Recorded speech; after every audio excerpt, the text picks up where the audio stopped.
सी योजना बन रही है जो इतने क्षत्रिय नृपाल एक साथ एक स्थान पर एकत्रित हैं? कथताम, अवगत कराओ। समाचार कही जनक सुनाए, यही कारण महीप सब आए। इन महिपालों के आने का सिर्फ एक कारण है महाप्रभु, कारण है मेरी बेटी सीता। उठा लिया अजगर सीता ने, यह देख के धीरज छूट गया, और जिस पर मैंने ये प्रण कर डाला, और जिसमें ये अजगर टूट गया। क्या कह रहे हो जनक? सुनत बचन फिर अनत निहारे, देखे चापो खंड में डारे, देखे चापो खंड में डारे। ये क्या करवा दिया सीरत जनक?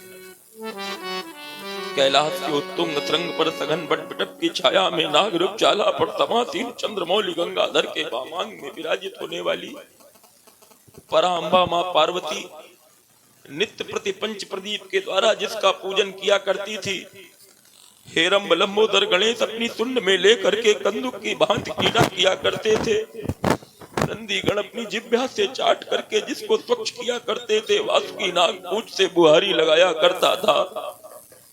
एक समय इसी धनुष को राजा जनक के पूर्वज देवराज को प्रदान किया गया था। तब से लेके आज तक राजा जनक के पूर्वजों के द्वारा जिसकी पूजा की जाती रही, नैमिषारण्य के परम पावन तीर्थ पर एक महात्मा के द्वारा दिया हुआ अपना अस्थि का बलिदान जो पिनाक के रूप में परिवर्तित हुआ। अगर ये दृश्य परशुराम ने लंका में देखा होता तो कदाचित इतना कष्ट ना होता जितना आज इन संतों की समाज में देख करके इस दृश्य को कष्ट हो रहा है। संसार में पापी से पापी व्यक्ति भी जाता है तो लोग अंत समय में उसका सम्मान करते हैं,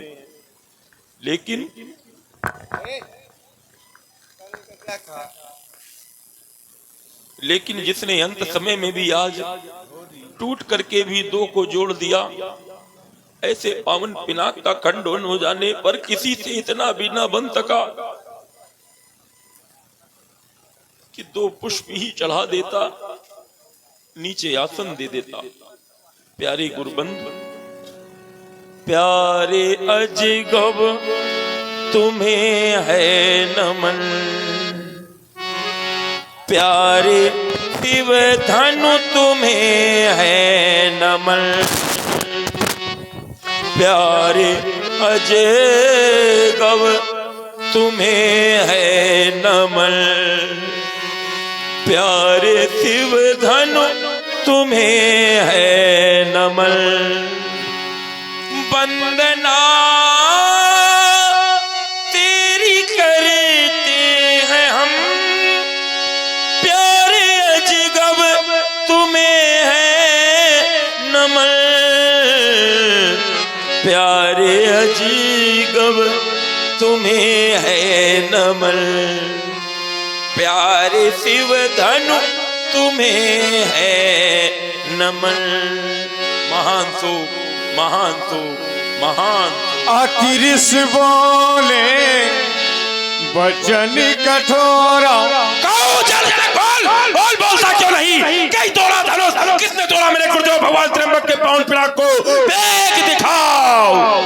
मूढ़ न तो आजू उल्टा मही जहाँ लगी तब धनुष तोड़ने वाले को मेरे समक्ष प्रस्तुत कर, नहीं तो जहाँ तक तेरा राज्य है वहां तक की धरती मेरे द्वारा पलट दी जाएगी। जनक अति डरो उतर देत न पुनाही, कुटिल भूपहर से मन माही, सभई बिलोग सब जान जान की भीड़, हृदय न हरस विषाद कछु बोले श्री रघुवीर। देवता, आप धनुष भंजनहार को खोज रहे हैं। भगवान शिवानाथ के आयुध का खंडन करने वाला कोई एक आपका दास ही होगा। दीनानाथ, शिव धनुष तोड़ने वाला भी कोई शिव प्यारा ही होगा, जिसने ऐसा अपराध किया वह दास आप का ही होगा। जो कृपा पात्र है ये गुरुओं का, वह कब किससे डर सकता है। जिस पर है कृपा ये ब्राह्मणों की, यह कार्य वही कर सकता है। भगवत नाथ शंभु धनु भंजनिहारा, हो ये क्यों एक दास तुम्हारा। चाहता हूँ आया सुका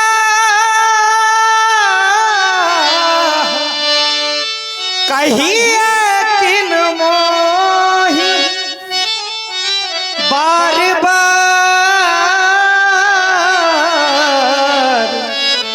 बिनवो मुनि तो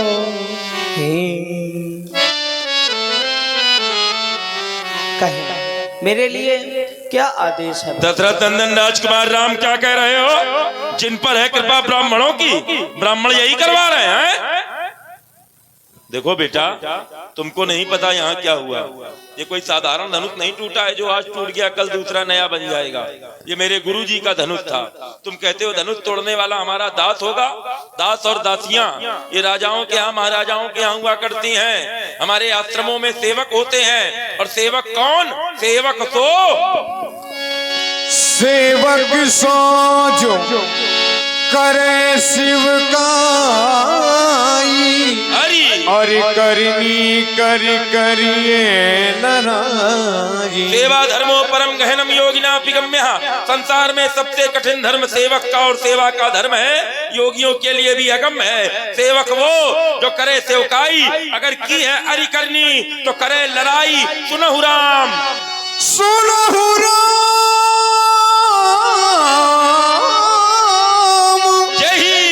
जय शिव धनु तोरा, साहस बाभूषम सोरी पुमो।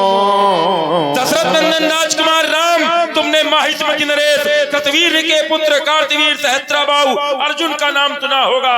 तुम्हारे तो 2 ही भुजाएं हैं, उसके 1000 भुजाएं थी। और इसी परत से सहित भुजाओं के मस्तक उतारा था। धनुष तोड़ने वाला मेरा सहस्त्रबाहु अर्जुन के समान बैरी है। मेरा एक दिशा निर्देश है इस समाज में, सो बिलगाऊ बिहारी समाजा, न तुम्हारे जय सब राजा। धनुष तोड़ने वाला इस समाज में उपस्थित है। या तो राजा समाज से अलग हो या धनुष तोड़ने वाला अलग हो। अगर ऐसा नहीं किया गया मारे जाइए सब। राजा राम, तुमने हमसे आदेश मांगा था। आय सुका कही किन मोही, तो हम जो आदेश देंगे करोगे? इधर आओ।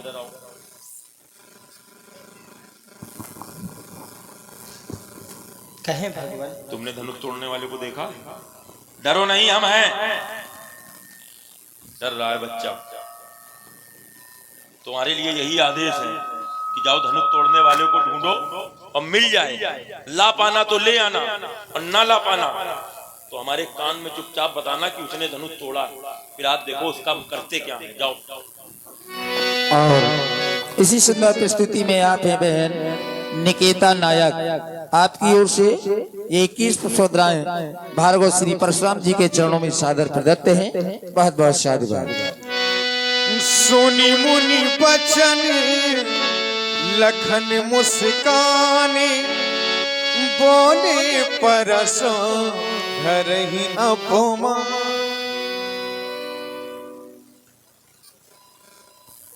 बड़ी समस्या है और समस्या का निदान तो होता है, लेकिन पुनः उसी समस्या से फिर से समस्या जन्म ले लेती है। अभी तक धनुष नहीं टूट रहा था तो समस्या के रूप में धनुष था और लोग यह विचार कर रहे थे कि कब धनुष टूटे, लेकिन धनुष नहीं टूट रहा था। स्थिति परिस्थिति यहां तक बन गई कि राजा जनक को यह कहना पड़ा कि तजो आस, आशा छोड़ो, निज निज गृह जाहू, जितने पधारे हो सब चले जाओ, क्योंकि लिखा न विद वैदेही विवाहु।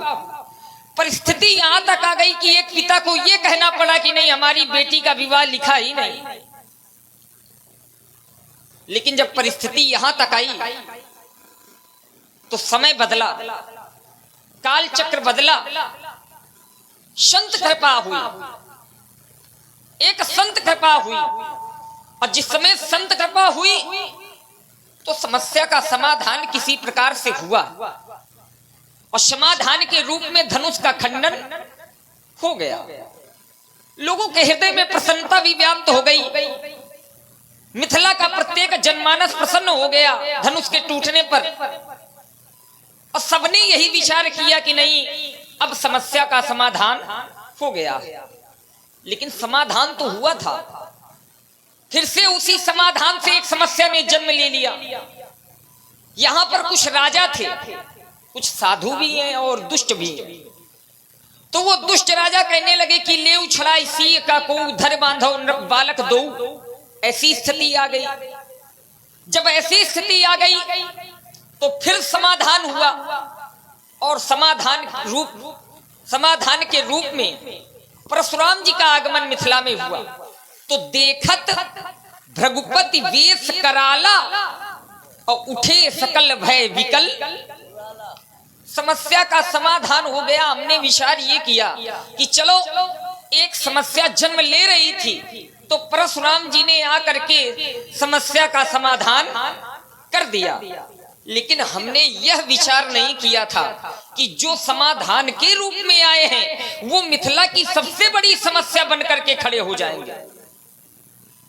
इस समय मिथिला की सबसे बड़ी समस्या के रूप में भार्गव परशुराम जी हैं। और समस्या इसलिए है क्योंकि धनुष टूटने के पश्चात होना था विवाह। धनुष टूटने के पश्चात लोगों के हृदय में थी प्रसन्नता।